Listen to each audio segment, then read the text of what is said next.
Child Month is coming to a close, and we want you to be reminded of the importance to affirm the nation's children beyond the observance. The M in the Affirm theme stands for motivate. Between the pages, we showcase the talent of a teenage girl who we hope will motivate you to help bring out the artistic talents in a child. Also coming up, knowing the meaning of the watches and warnings issued by the Met Office. I am Adrian Atkinson, and this is your Jamaica Magazine. Next, a very important message, then the news.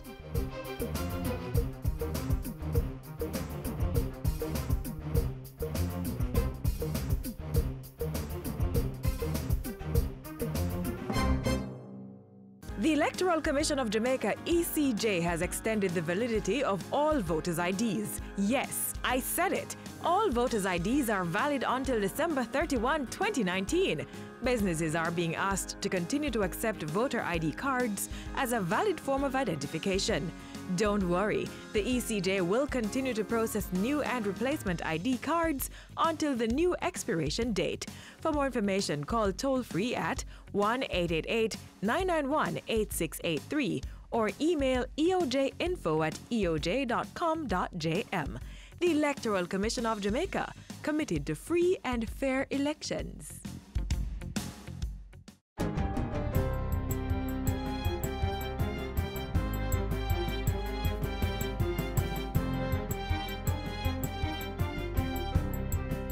Good day, I'm Lorraine Mendez, and this is your JIS News for Tuesday, May 29. The 78 courtrooms targeted for audio and video link technology should be outfitted with the necessary equipment next month. Justice Minister Delroy Chuck made the announcement during his recent contribution to the sectoral debate in Parliament. The European Union is providing €1.79 million to support the project. Minister Chuck says the hardware actually arrived on the island last year, but the project has been delayed due to issues still being resolved with the software. But we hope in a matter of weeks that a decision will be made, and sometime in June, Mr. Speaker, the courts will have audio-visual equipment in them.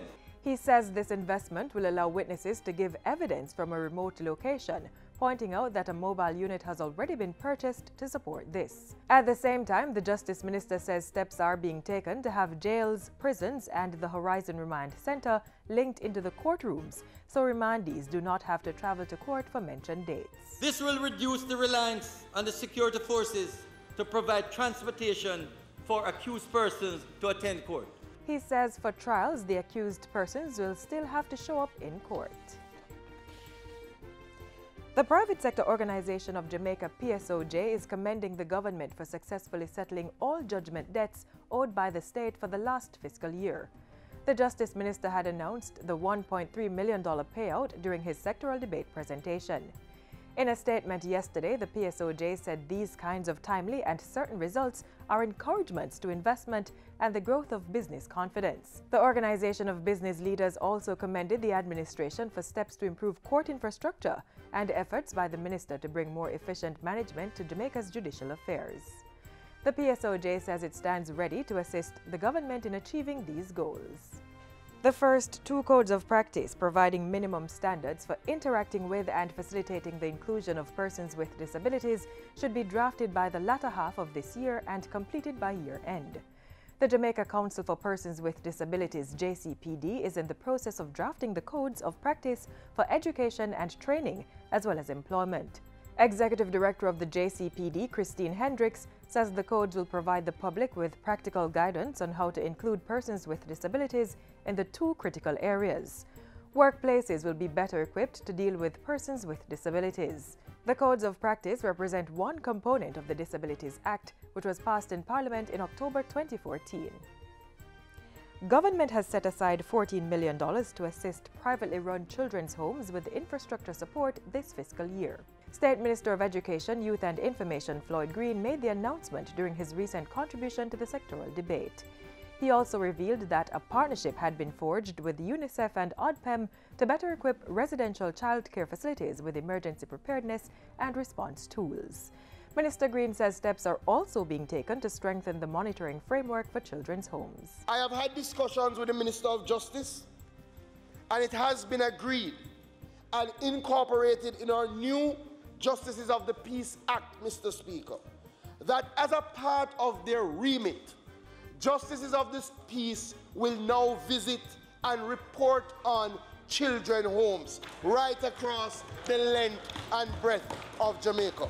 These measures are part of a broader 5-year plan for the improvement of the residential care sector for children who are wards of the state. There are 45 privately run children's homes and 9 government-operated facilities in the country.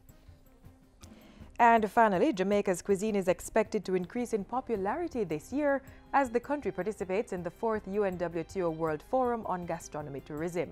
Portfolio Minister Edmund Bartlett and a team from his ministry are in Bangkok, Thailand for the May 30 to June 1 forum. Among other things, the world's top gastronomy experts are discussing current trends and challenges in the sector and exchanging best practices. Minister Bartlett will represent Jamaica at a high-level roundtable discussion on Wednesday. It's in keeping with the Tourism Ministry's thrust to promote Jamaica as a culinary destination through its recently launched gastronomy program. The minister will also use the Thailand assignment to meet with Asian ministers about multi-destination tourism. And that's it for JIS News Today. I'm Lorraine Mendez. Thanks for watching.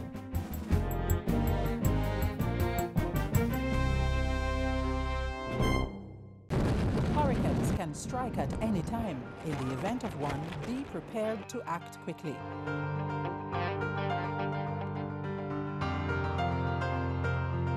If a hurricane watch or warning has been issued, review your home disaster response plan.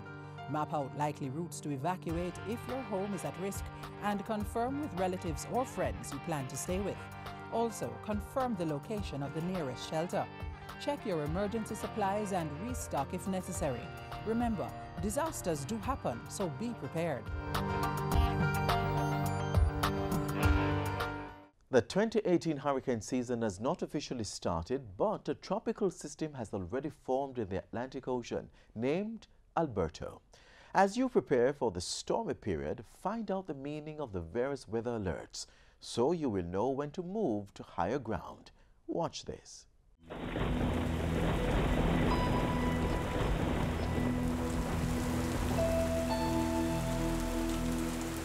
Every month of the year, there has been in our history some incidents of flooding that has taken place in some aspect of the country. And that is something that we have to take note of.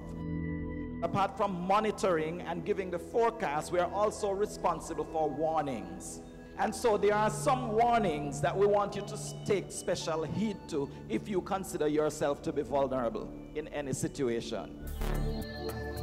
When we speak about a flash flood watch, it means that there is a feature, some kind of weather system that is going to produce enough rainfall that makes it possible for you to get flooding.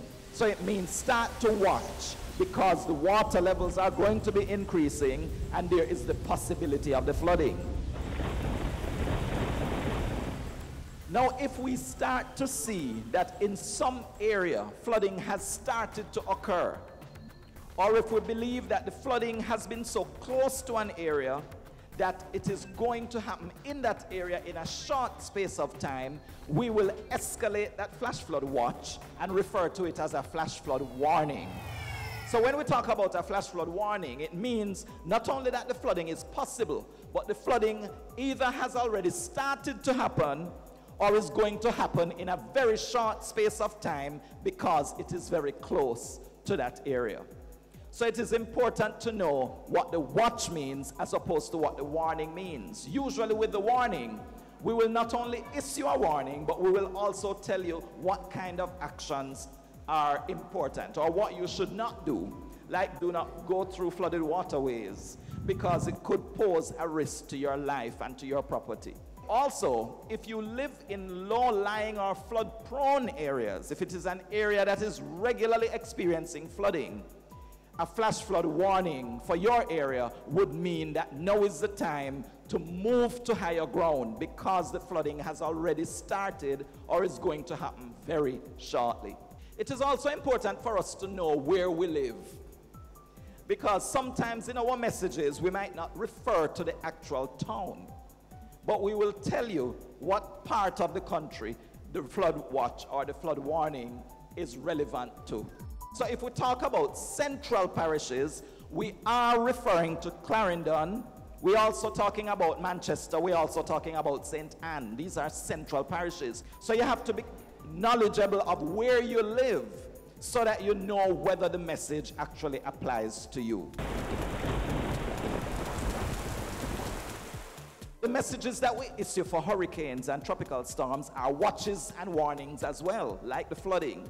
But in this case, for a tropical storm or a hurricane, when we issue a watch, it means the conditions that are associated with the storm or the hurricane are possible within a certain time frame. If you hear tropical storm or hurricane watch, you could get the impact of that system within a day and a half, 36 hours. If we mention that it is a tropical storm or a hurricane warning, it means that you only have 1 day before that thing can affect you. So we are moving to how quickly you need to make sure that you are prepared by naming it a watch or a warning.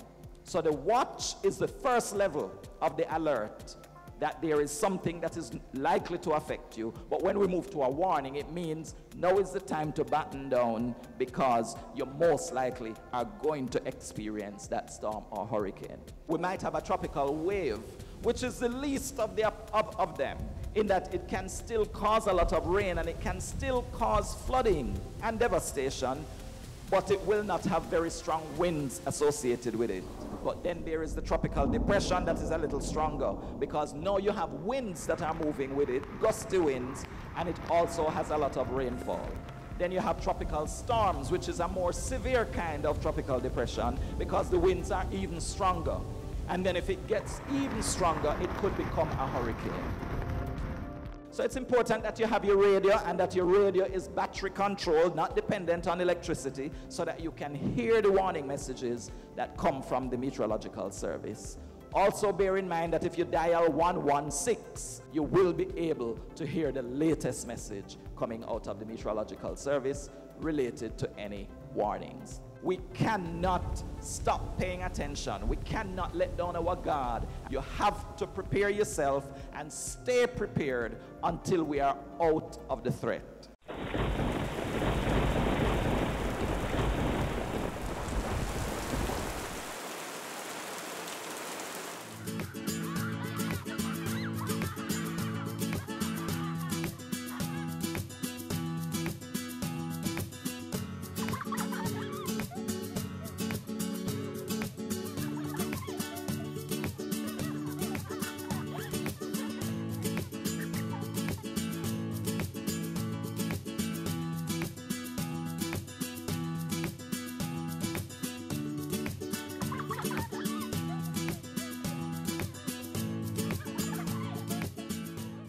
Affirming a child should be a regular activity and not only done during Child Month.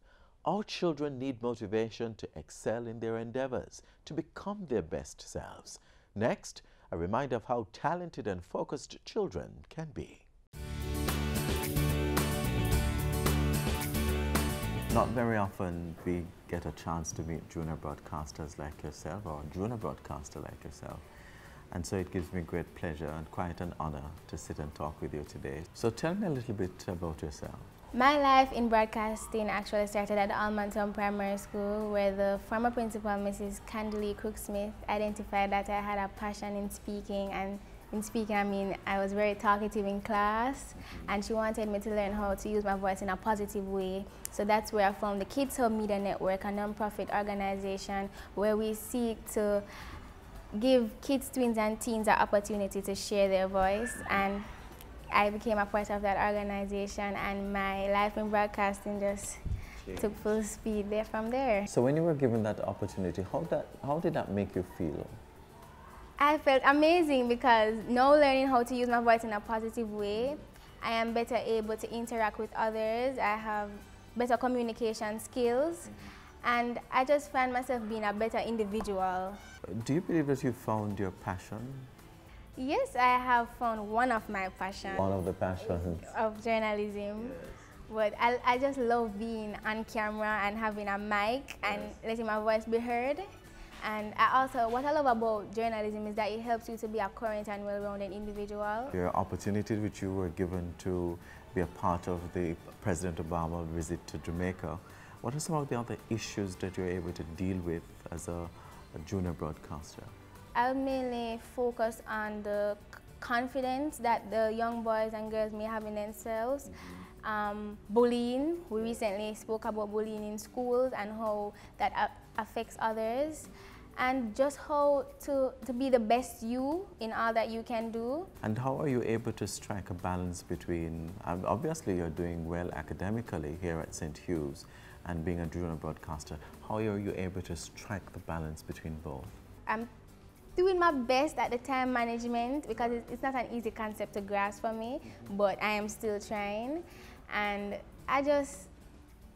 it's just a blessing, I guess, when some people ask me how do I manage this and multi-talents, and I just organize myself well and try to cover a lot in the time I'm given. And so you live in a single parent household, but aren't mothers amazing to provide the nurture and the care and the love and the kind of motivation? But there's something else. What is that other little thing that keeps you motivated outside of your mother's encouraging words?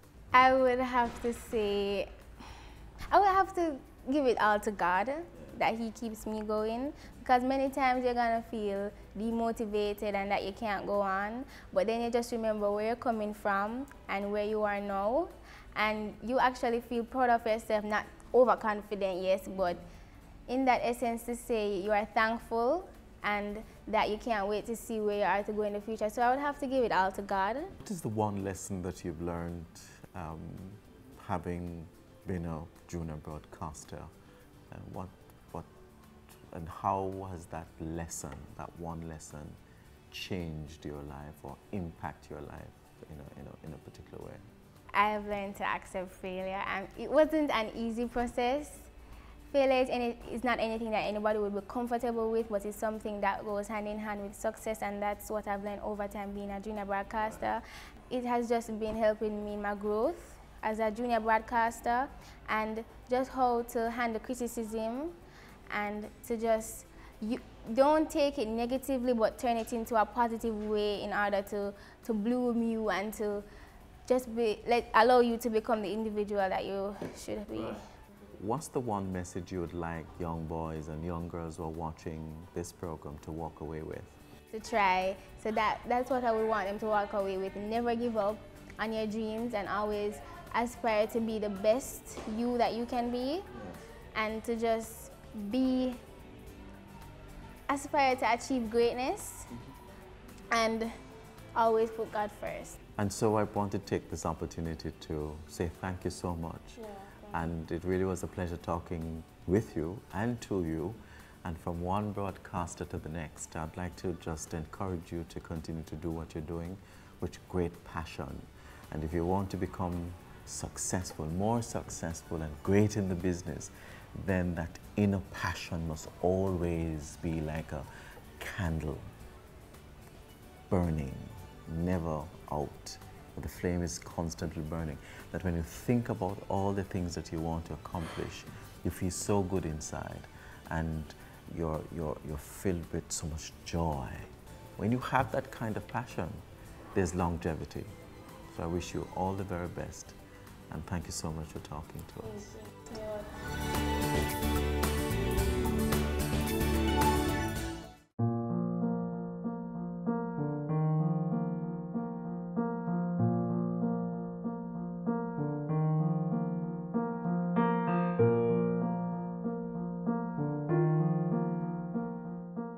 Today, the Global Watchdog Organization honors its peacekeepers.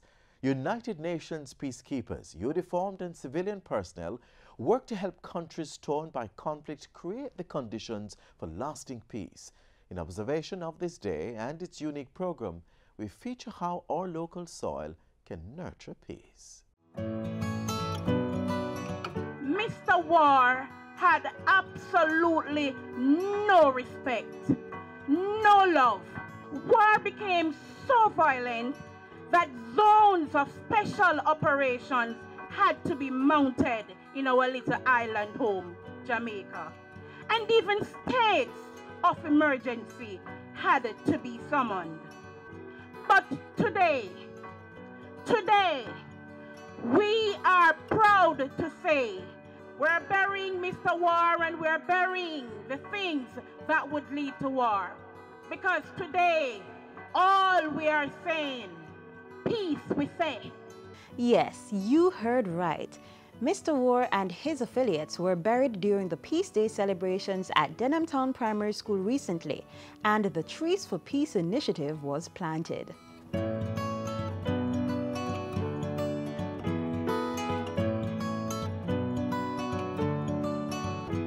Trees signify a fresh start on life, positive energy, good health, and a bright future. It's no wonder the Violence Prevention Alliance and the Ministries of Education and Justice have launched the Trees for Peace competition in schools. We're planting trees for peace because it's part of an overall program that we're looking to improve the behavior in schools and to reduce the violence in schools and replace it with peace. We here at Denhamtown, we are excited to start the ball roll because we are going to, put some benches in there and people come and relax, and when you have disagreement or just unwind in our peace garden. And not only that, we want other schools and community to copy our peace garden. It is a reminder that while there is a place for the zone of special operation, while there is a space for the limited state of emergency, the Ministry of Education and schools and stakeholders of our education system also has a fundamental role to play. And speaking about stakeholders, the initiative, which was jointly launched at the Zozo communities of Denhamtown in Kingston and Mount Salem in St. James, would not be possible without the many partners and supporters. They have challenged schools to establish peace gardens where students and members of the community can go to resolve conflicts, relax, and just enjoy the natural environment.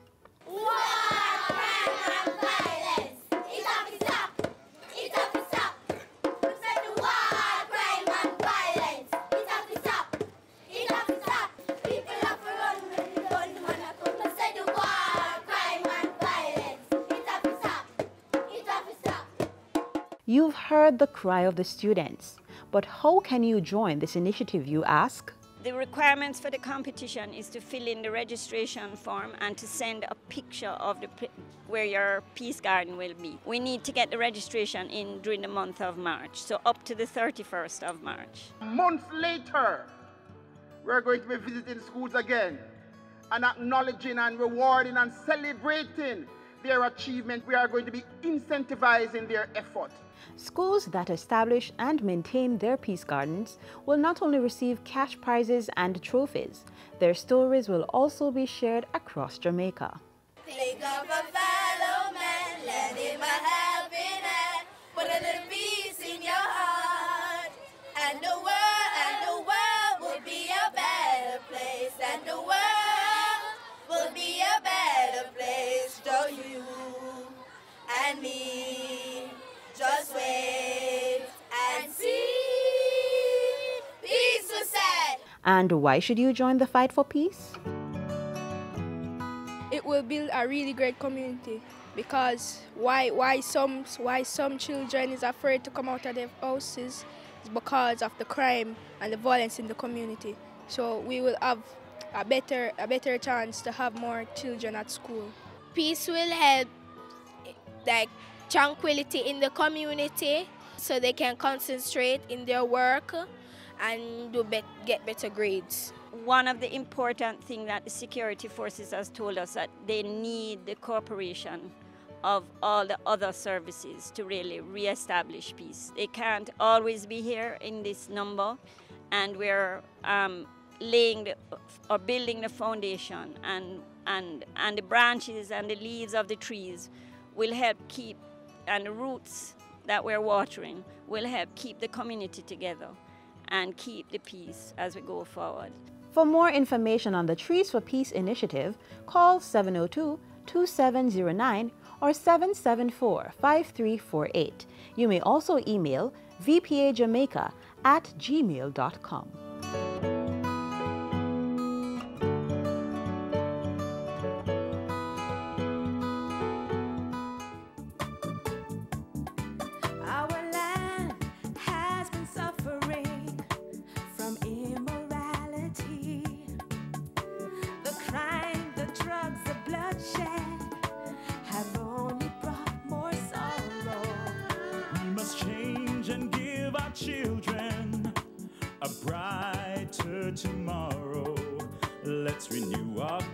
to God as we work to heal our land and fellow man. Across Jamaica For righteousness, let's join hands across Jamaica for righteousness. Pray, eternal Father, Bless this Jamaica land. let's join hands and hearts together and make Jamaica a land of love.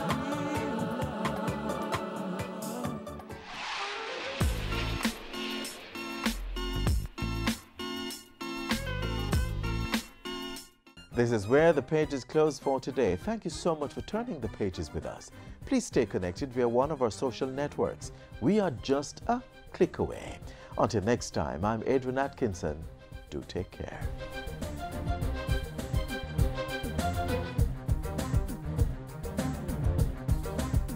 This has been a production of the Jamaica Information Service, the voice of Jamaica.